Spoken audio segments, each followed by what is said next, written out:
Women's big bash league 2025-26 के इस season का मैच नंबर 14 114 ने यहाँ पर गलत लिखा हुआ है। तो मैच नंबर 14 जो कि खेला जाएगा होबार्ट हरिकेन्स और एडिलेड स्ट्राइकर के बीच में होबार्ट के ही अपने मैदान पर बेलेरिव ओवल या निंजा स्टेडियम जिसका नाम है अपना 1:40 पर दोपहर में भारत के समय के हिसाब से और 18 नवंबर को जब मैच खेला जाएगा तो वहां पर होबार्ट के मैदान पर जो बेलेरिव ओवल का है लोकल टाइम होगा शाम के 7:10 और जनरली उस टाइम पर अगर हम बात करें तो जो वेदर फोरकास्ट आज का है पिच रिपोर्ट के पहले अगर आपको मैं बताऊं तो वहां पर आसमान पर बादल होने वाले हैं, बारिश की भी संभावना बनेगी। हालांकि चूंकि वहां पर ड्रेनेज सिस्टम काफी अच्छा होता है तो जनरली मैचेस इस कंडीशन में भी हो जाते हैं। तो हो सकता है कि डकवर्थ लुईस वहां पर गेम में आए। तो एक तो डकवर्थ लुईस का एक फैक्टर आता है, आसमान पर जो बादल होंगे उसका तो फैक्टर बनेगा ही, और इस तरीके की मैदानों पर जहां पर होबार्ट में अच्छी पेस और बाउंस होती है, साथ ही साथ गेंद मूव भी करती है दोनों तरफ, तो निश्चित तौर पर कोई भी टीम टॉस जीतेगी तो पहले फील्डिंग करने ही जाएगी ऐसी कंडीशन में। और ऐसी कंडीशन में तो अगर आप चाहें तो निश्चित तौर पर स्कोर कार्ड देख लीजिए पिछले 4 मैचेस का, लेकिन इसको देखने का कोई मतलब बनेगा नहीं क्योंकि रिजल्ट्स अगर आप देखेंगे ना तो बिल्कुल अलग यहां पर आते हैं। अगर आप देखें तो 4 बार जो यहां पर पिछले चारों मुकाबले हुए हैं 4 के चारों मैचेस बैटिंग पहले करने वाली टीम जीती है, और उसका रीजन अगर मैं आपको बताऊं, और इन चारों मैचेस में अगर आप देखें तो ये वाला मैच भी रात का है, ये वाला मैच भी रात का है, ये वाला मैच भी रात का है, और इवन ये भी चारों मुकाबले रात के हैं। और जनरली यहां पर अगर वेदर अच्छा भी है, आसमान पर बादल निकले नहीं भी होते हैं और पूरी तरह से वेदर साफ होता है, तो जैसे जैसे मैच आगे बढ़ता है रात होता है जो वेदर है वो थोड़ा सा ठंडा होता चला जाता है। तो एयर का जो मॉइस्चर होता है वो सेकंड इनिंग की बैटिंग को कंपैरेटिवली और थोड़ा सा मुश्किल बनाता है। और अगर आप विकेट के मामले में बात करें तो स्पिन को जो पिछले 4 मैचेस में 16 विकेटें मिली उसमें से 10 विकेटें सेकंड इनिंग के अंदर हैं, और पेस को जो 26 विकेटें मिली है 13 पहली इनिंग में 13 सेकंड इनिंग में। तो ये भी दिखाता है कि बॉलर सेकंड इनिंग में ज्यादा अगर हम बात करें तो बेहतर तरीके से गेम में आते हैं, और जो प्रेशर यहाँ पर पेसर्स के द्वारा बनाया जाता है उसका फायदा स्पिनर्स को भी अच्छा खासा मिलता है, जिनको पहली इनिंग में कुछ ज्यादा हेल्प यहाँ पर मिलती नहीं। और वो भी विमेंस क्रिकेट में अगर कहीं पर हेल्प नहीं मिल रही स्पिन गेंदबाजों को, 4 मैच में केवल 6 विकेट हैं पहली इनिंग के दौरान, तो आप क्लियर कट समझ लीजिए कि पेसर्स का पूरा गेम यहां पर बनता है। लेकिन जैसा मैंने आपको बताया कि रात के दौरान जैसे जैसे मैच आगे बढ़ेगा वेदर थोड़ा सा ठंडा होगा, मॉइस्चर एयर में बढ़ेगा, तो उसमें पेसर्स को ज्यादा मदद मिलती है, तो उसका जो प्रेशर क्रिएट होता है उसको स्पिनर्स का भी फायदा मिलता है। तो यहां से आपको यह समझ करके चलना है कि सेकंड इनिंग की बॉलिंग में एक बढ़िया कॉम्बिनेशन आपको स्पिन और पेस का बना के लेके चलना पड़ेगा, जिसकी भी सेकंड इनिंग की बॉलिंग है।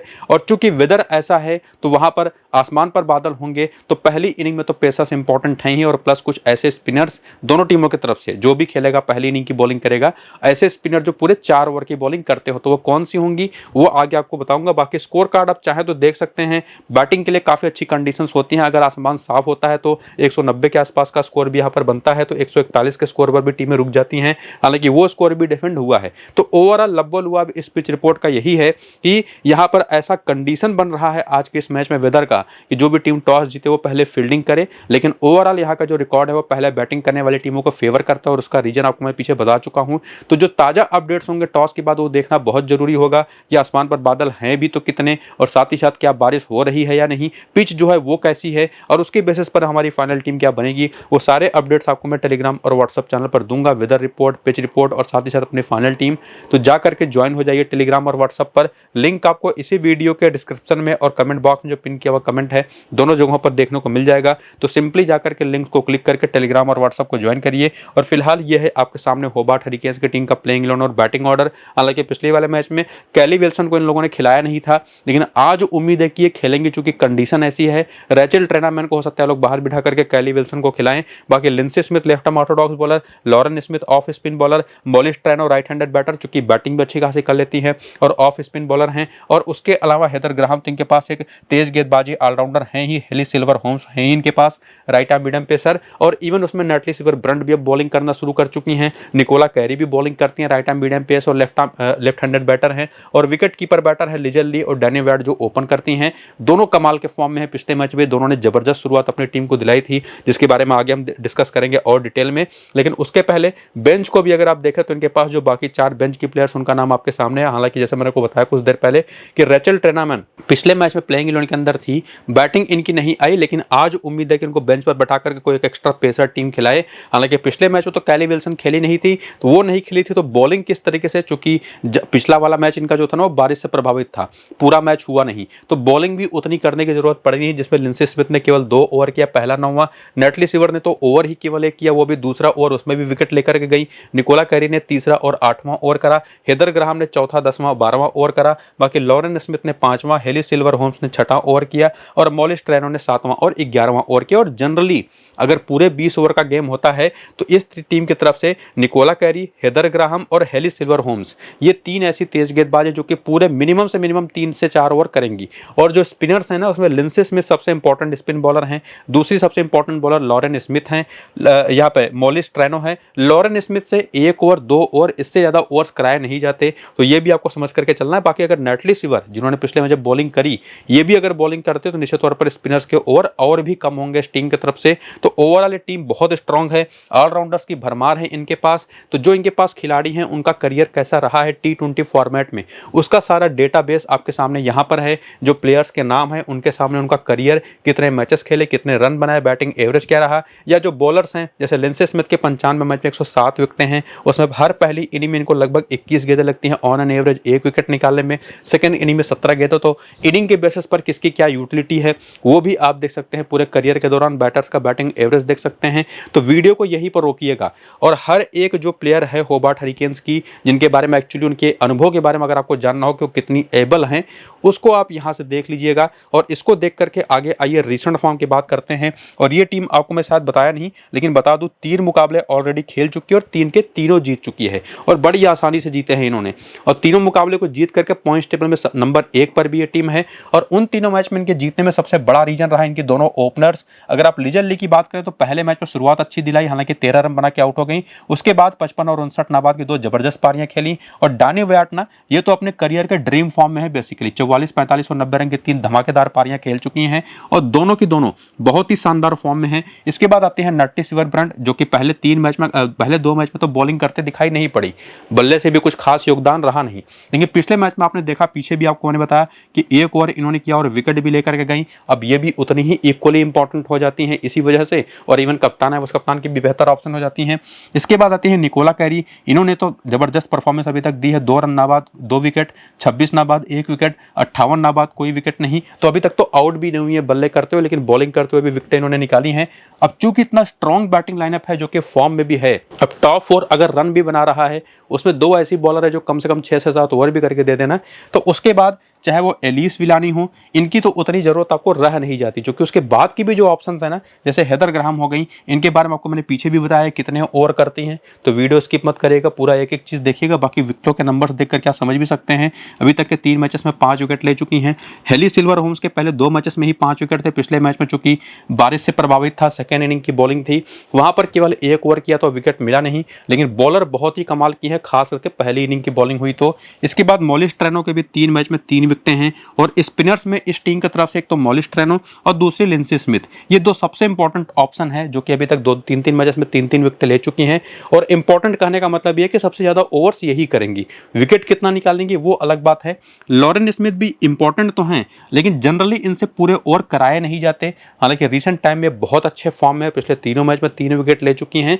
तो अगर आप थोड़ा सा रिस्क लेना चाहें तो लॉरेन स्मिथ के साथ जाइए, वरना सेफर है कि मॉलिस ट्रेनो या लिंडसे स्मिथ के साथ जाइए या दोनों के साथ जाइए। तो इस पूरी प्लेइंग 11 को अगर आप पूरा देख लेंगे तो समझ में आ जाएगा आपके कि इतनी बढ़िया फॉर्म में पूरी की पूरी टीम है कि इनकी तरफ से ही अगर आप देखें तो 8 ऑप्शन आपके पास हैं। आपको छोड़ना किसको है वो समझ पाना बड़ा मुश्किल हो जाएगा। तो इसी वजह से ये टीम 3 के तीनों मैचेस जीती है। बाकी बेंच के जो प्लेयर्स हैं उनका कैसा फॉर्म है वो भी आप देख सकते हैं। कैली विल्सन अगर खेलती है तो एक मैच ऑलरेडी खेल चुकी है, उसमें विकेट इनको मिला नहीं था, उसके पहले काफी शानदार फॉर्म में थी। तो इन 8 के 8 प्लेयरों को तो आप लेके जा नहीं पाएंगे निश्चित तौर पर। तो उसके लिए थोड़ा सा और हेल्प लेंगे बाकी का डेटा, जिसमें हेड टू हेड के स्टैट्स सबसे पहले आते हैं। लीजर ली की बात करें, जब ये एडिलेड स्ट्राइकर के खिलाफ खेलती हैं तो उनके खिलाफ 15 मैच 553 रन 39 का शानदार एवरेज है। डानी व्हाइट की भी 12 मैच 291 रन 26 का एवरेज है। नेटली सिवरब्रंट के देखिए कुछ ऐसी प्लेयर है, चाहे वो नेटली सिवरब्रंट हो, चाहे निकोला कैरी हो, चाहे वो हेदर ग्राहम हो, इन तीनों प्लेयरों को लेकर के आपको मैं सीधे सीधे कहूंगा डेटा देखने की जरूरत है नहीं, और एक्चुअली सीधे आप इन तीनों को अपनी टीम में लेकर के जाएंगे। स्पेसिफिकली अगर आप स्मॉल लीग की टीम बना रहे हैं तो, और ग्रैंड लीग की भी टीम बना रहे हैं ना, मल्टीपल टीमों वाला कॉन्टेस्ट खेल रहे हैं फ्री टू प्ले, तो उसमें भी अगर आप मान लीजिए 6 टीम बना रहे हैं तो कम से कम 4-5 टीमों में तो ये तीनों होनी चाहिए। कोई एक प्लेयर आप हटा सकते हैं किसी एक टीम से। तो ये सबसे 3 इंपॉर्टेंट प्लेयर इस टीम के अंदर हैं। और बॉलिंग के अंदर भी अगर आप देखें तो जो नंबर्स हैं बेसिकली हेली सिल्वर होम्स के 7 मैच केवल 5 विकेट है, लेकिन मॉलिस ट्रेनो के 20 मैच 25 विकेट हैं। लॉरेन स्मिथ के 19 मैच में 21 विकेट हैं। लिंडसे स्मिथ के आंकड़े थोड़े कमजोर है, 4 मैच में 2 विकेट। आगे आप प्लेयर बैटल भी देखेंगे सामने वाली टीम का तो आपको समझ में आएगा कि इन तीनों स्पिनर्स में से किन दो को लेकर के जाएं। लेकिन ये बात तो पक्के तौर पर है कम से कम कि मॉलिस ट्रेनो ना सिर्फ एक इंपॉर्टेंट बॉलर है इस टीम की जो लगभग पूरे 3 से 4 ओवर करेंगी, बल्कि इनके नंबर्स भी काफी शानदार हैं। लिंडसे स्मिथ शुरुआत में ही बॉलिंग करती हैं और लिंडसे स्मिथ की खासियत आपको बता दूं, ये एक लेफ्ट आर्म ऑर्थोडॉक्स तो हैं ही। जब ऐसा कंडीशन हो जहां पर पेसर्स को मदद मिलती है ना, तो ये सीम पर भी गेंद को लैंड कराती है, उसी left arm medium pace bowling type कर देती हैं और गति उतनी होती है तो गेंद इनकी अच्छी खासी स्विंग भी करती है।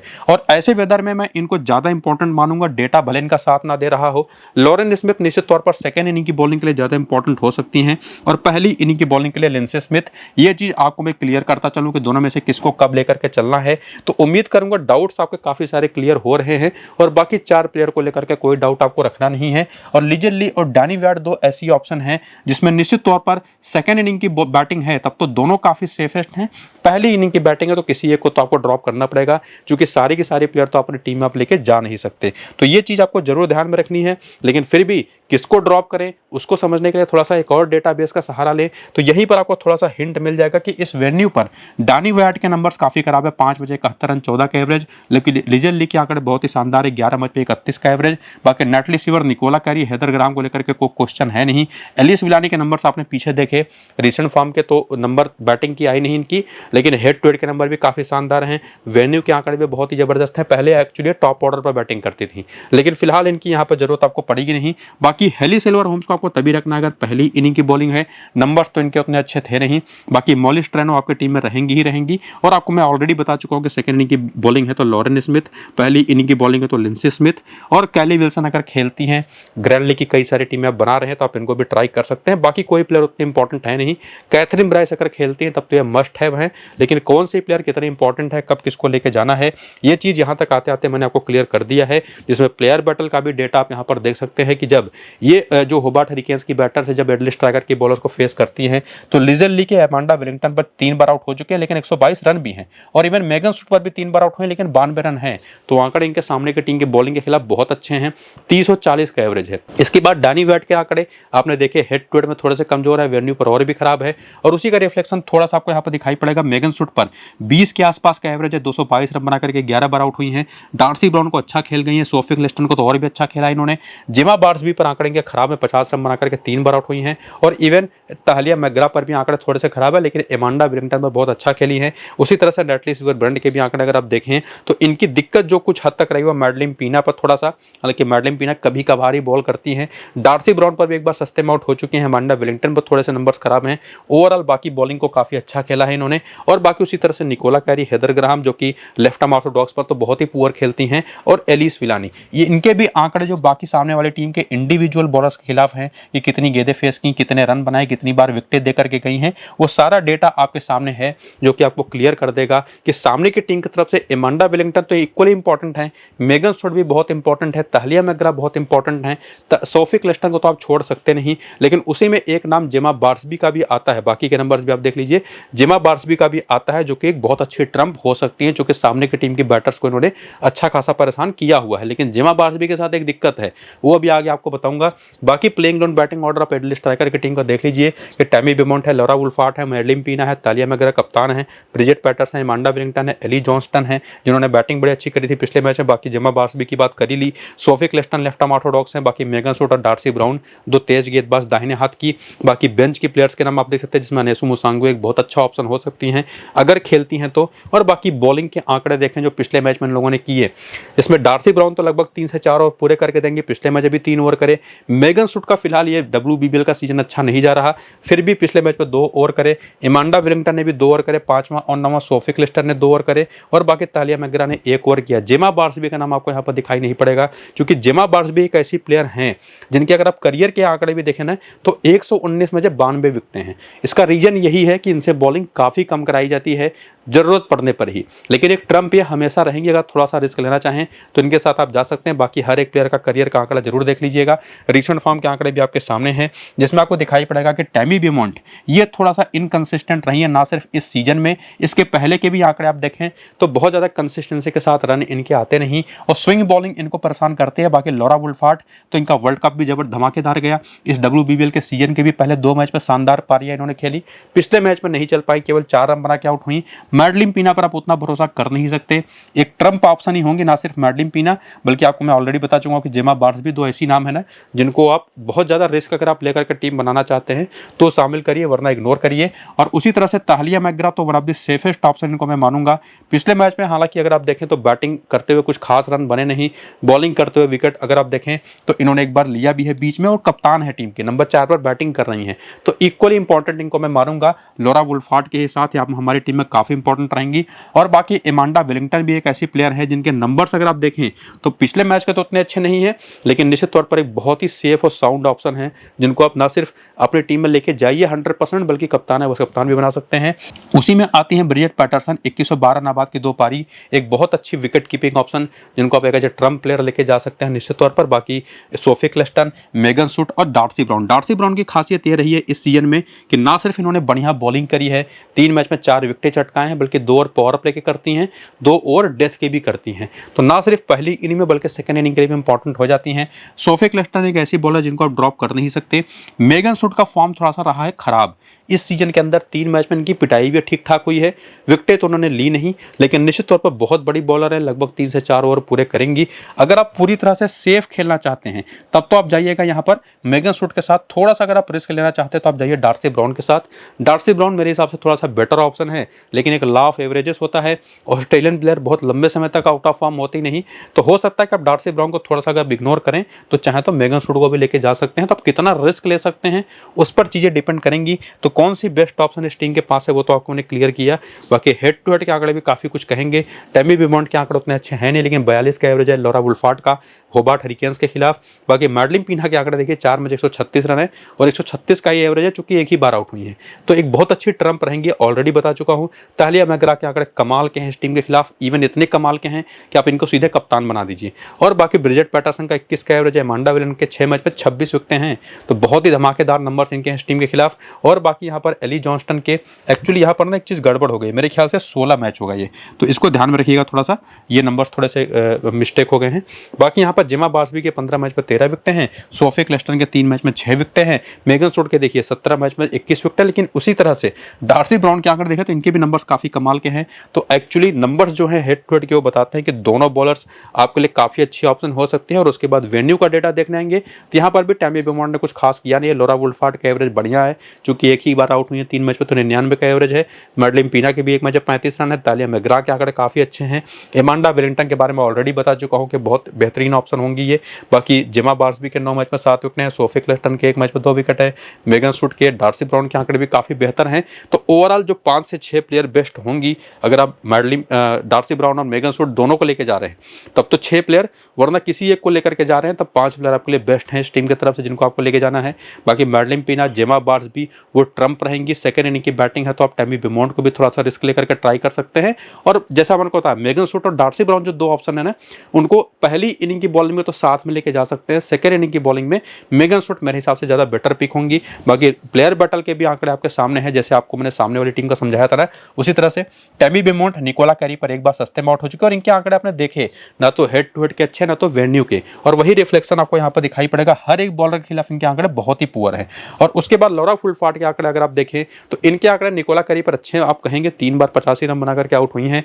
खराब इनके आंकड़े किसी के खिलाफ हैं तो वह हैं मॉलिस ट्रेनो पर, लिंडसे स्मिथ पर और लॉरेन स्मिथ पर। तो स्पिन बॉलिंग और खास करके right arm off break bowling वो इनकी एक कमजोरी हमेशा से रही है। बाकी मैडलिन पीना, इनके भी आंकड़े आप सामने यहाँ पर देख सकते हैं। और बाकी की जो बैटर्स हैं उनके भी नंबर्स आपके सामने हैं। इसको रिपीट करने या पढ़ने की जरूरत तो है नहीं, सब कुछ आप देख सकते हैं और समझ सकते हैं कि ये एक ऐसी टीम है एडले स्ट्राइकर जो right arm off break bowling पर थोड़ा फंसती है। तो ये चीज एक कॉमन है। और कुछ कुछ खिलाड़ी तो लेफ्ट आर्म ऑर्थोडॉक्स बॉलर पर भी, तो ये चीज आपको जरूर ध्यान से देखनी है। बाकी जो और बाकी बची हुई प्लेयर है उनके भी नंबर्स आप देख लीजिए। लेकिन एक बात तो क्लियर कर लीजिए कि होबार्ट के इस मैदान पर, जो कि जिनका होम ग्राउंड भी होबार्ट हरिकेन्स का है, वो टीम ज्यादा बेहतर यहाँ पर साबित होती हुई दिखाई पड़ रही है, जैसी विनिंग्स उन्होंने तीनों मैच में की है। तो फेवरेट तो होबार्ट हरिकेन्स की ही टीम होगी। टॉस का भी एक बड़ा रोल होगा, पिच रिपोर्ट और वेदर कंडीशन हमको देखनी पड़ेगी, वो सब कुछ आपको मैं अपने टेलीग्राम और व्हाट्सएप पर बताऊंगा। बाकी फाइनल टीम भी वहीं पर दूंगा, तो जाकर के ज्वाइन हो जाइए। लिंक आपको डिस्क्रिप्शन में पिन कमेंट में मिल जाएगा इसी वीडियो के। तो वीडियो शुरू से अंत तक पूरा देखिए और पसंद आए तो लाइक करके अपनी टीम खुद से बनाने की कोशिश करिए। फिलहाल इस वीडियो को यहीं पर करेंगे खत्म, चलते हैं, नमस्कार।